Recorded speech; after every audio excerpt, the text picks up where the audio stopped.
don't be afraid. Arm yourself with your information, enlist your help, and try to see what your options could be and explore every opportunity. Don't just assume that you can't do it because your first experience with the first property was very difficult. Tap into the value of your home and try to extract as much as you can for your retirement. Hey friends, have you ever wondered how you can pay off your mortgage faster? Or maybe you like to help your kids get into the real estate market? Or better yet, retire with some passive income? Well, you're in the right place. Welcome to the Sylvia Ho Mortgage Podcast. My name is Sylvia. I'm here to teach you how to achieve your goals simply by owning just one more property. Thank you so much for coming on, Filomena. Tell me a little bit about yourself. So I married, now coming on 20 years, believe it or not, 45. I have two kids, aged almost 14 and 12, kind of at the point of our lives where we just finished paying off our mortgage and thought, how could we tap into that value somehow? And how could we make our assets grow? I mean, you're starting to think about retirement, figure now's the time. And that's what's prompted us to pursue this strategy. Beautiful, beautiful. So what were you looking for when you first came to me? I was looking to find out what our financing options were, how to tap into the equity that's in our home. Right. Equity just sounds like a foreign word because people just don't understand what the word equity is. I have my definition of equity. What do you think equity means to you? My net worth. Yeah. You know what they say, a lot of Canadians, their biggest asset is sitting in their floorboards. Yeah. Right. And that floorboard is not making you any money. So right now you're looking to use that money that's sitting in your house to make more. Did you think that you could ever own another property? Originally, I thought, given the housing market in Toronto, I thought it would be very difficult.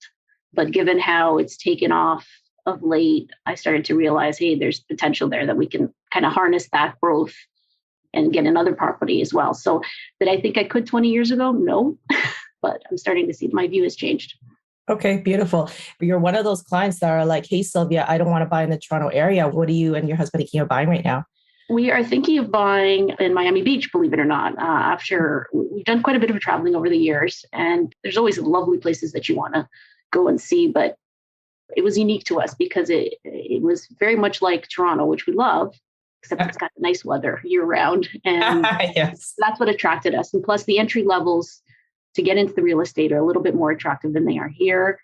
And so we thought that, why not combine investment property with what we hope will ultimately be a place that we can go and spend part of our retirement in. So that was the plan. Yeah, beautiful, beautiful. It's definitely warmer down there than up here.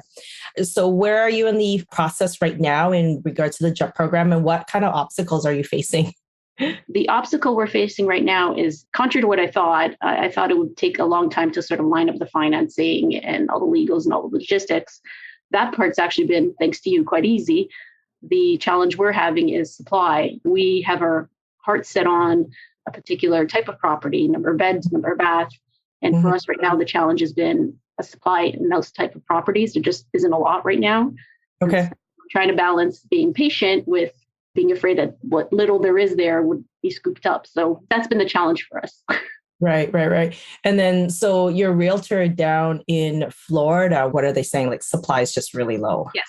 Yes. And apparently it has been for the last couple of years. Okay. If you were talking to someone, say a work colleague or a friend, right? And they're like, oh, you know what? How are you buying this other property in Florida? How does that work? What would be 3 things you would tell someone? Do your homework. Don't necessarily assume that because you have a large mortgage that you can't do it. The way that property values have risen over the last decade have given people the opportunity that they wouldn't necessarily have before. So do your homework, try and see what you can do. Also, don't get into more than you can. Try and do a very realistic budget as to, how you'll be able to carry both properties. Yeah. But explore it, go for it. Don't just assume, I guess is the advice I would give people, right? Yeah. Explore your options. Exactly. I know a lot of homeowners, they're like, oh my goodness, 6 years ago when I bought this place, it was so difficult. And you're telling me to, buy another place. Are you crazy, Sylvia? How is that even possible? So tell me a little bit more about why you want to buy rental. I heard you're thinking about retirement, you're 45 right now. You're like, okay, when do you want to retire?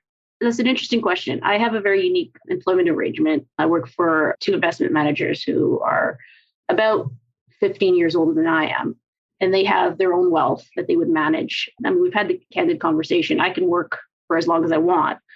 Will I work in the same capacity? No, I would probably scale it down in terms of hours. So I could work for as long as I want. Ideally, I'd like to retire between 60 and 65. Okay, so that's 15, 20 years from now. Okay. Yeah. And then this property down in Florida, like I know it sounds like you want to retire down there because it's nice, warm weather. Are there any other reasons that you want to get into another property? Sell your current place and then just move down there, right? No, it's still like ties. I think I mentioned before, I do love Toronto. And I think if we're not for cold winters, for me, it would be the perfect place.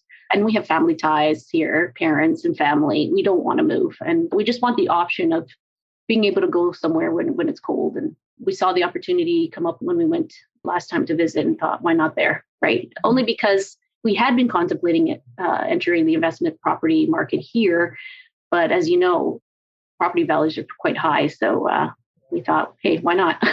Yeah, absolutely. Anything else that you wanted to add to let the viewers know or hear about your thoughts about how you can help other people who want to do this? Don't be afraid.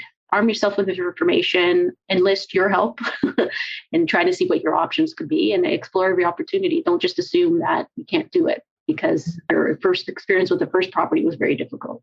Tap into the value of your home and try to extract as much as you can for your retirement. Okay, that's awesome. Thank you so much.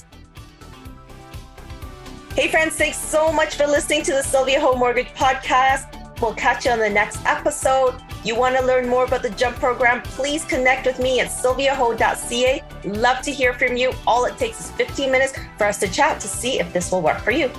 Thanks, guys.